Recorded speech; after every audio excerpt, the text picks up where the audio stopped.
Gay is a term that primarily refers to a homosexual person or the trait of being homosexual. The term was originally used to mean carefree, cheerful, or bright and showy.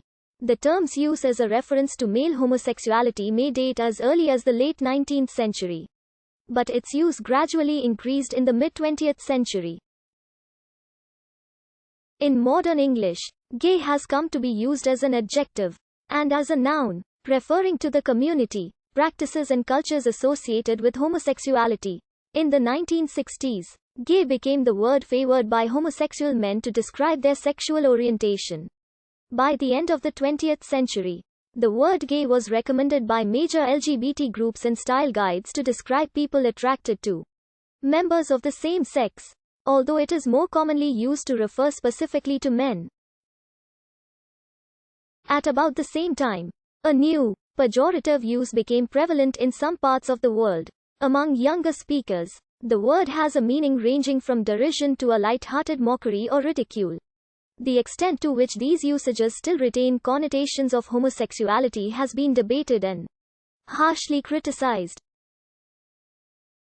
The word gay arrived in English during the 12th century from Old French guy, most likely deriving ultimately from a Germanic source. In English, the word's primary meaning was joyful, carefree, bright and showy, and the word was very commonly used with this meaning in speech and literature. For example, the optimistic 1890s are still often referred to as the gay 90s. The title of the 1938 French ballet Gaîté Parisienne, which became the 1941 Warner Brothers movie, The Gay Parisian, also illustrates this connotation. It was apparently not until the 20th century that the word began to be used to mean specifically homosexual, although it had earlier acquired sexual connotations. The derived abstract noun gaiety remains largely free of sexual connotations and has, in the past, been used in the names of places of entertainment. For example, W.B. Yeats heard Oscar Wilde lecture at the Gaiety Theatre in Dublin.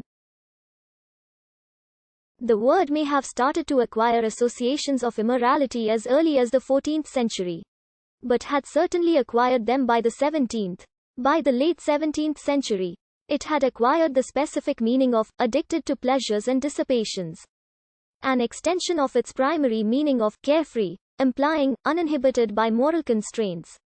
A gay woman was a prostitute, a gay man a womanizer, and a gay house a brothel.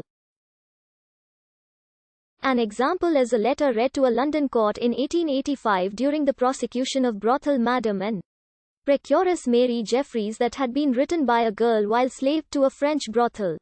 I write to tell you it is a gay house. Some captains came in the other night, and the mistress wanted us to sleep with them. The use of gay to mean homosexual was often an extension of its application to prostitution. A gay boy was a young man or boy serving male clients. Similarly, a gay cat was a young male apprenticed to an older hobo and commonly exchanging sex and other services for protection and tutelage.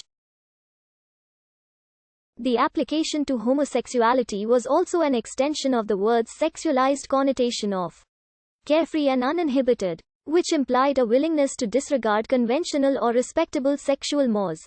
Such usage, documented as early as the 1920s, was likely present before the 20th century, although it was initially more commonly used to imply heterosexually unconstrained lifestyles, as in the once common phrase, gay Lothario, or in the title of the book and film The Gay Falcon, which concerns a womanizing detective whose first name is Gay. Similarly, Fred Gilbert and G. H. McDermott's music hall song of the 1880s, Charlie Dilke upset the milk, Master Dilke upset the milk, when taking it home to Chelsea. The papers say that Charlie's gay, rather a willful wag, quote dash, referred to Sir Charles Dilke's alleged heterosexual impropriety. Giving testimony in court in 1889, the prostitute John Salt stated, "I occasionally do odd jobs for different gay people."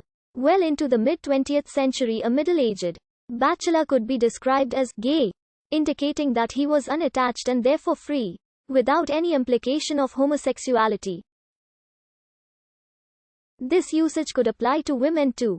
The British comic strip Jane, first published in the 1930s, described the adventures of Jane Gay. Far from implying homosexuality, it referred to her freewheeling lifestyle with plenty of boyfriends. A passage from Gertrude Stein's Miss Fur and Miss Skean agreed. For example, they were gay. They learned little things that are things in being gay. They were quite regularly gay. The word continued to be used with the dominant meaning of carefree, as evidenced by the title of The Gay Divorcee, a musical film about a heterosexual couple. Bringing Up Baby was the first film to use the word gay in an apparent reference to homosexuality. In a scene in which Cary Grant's character's clothes have been sent to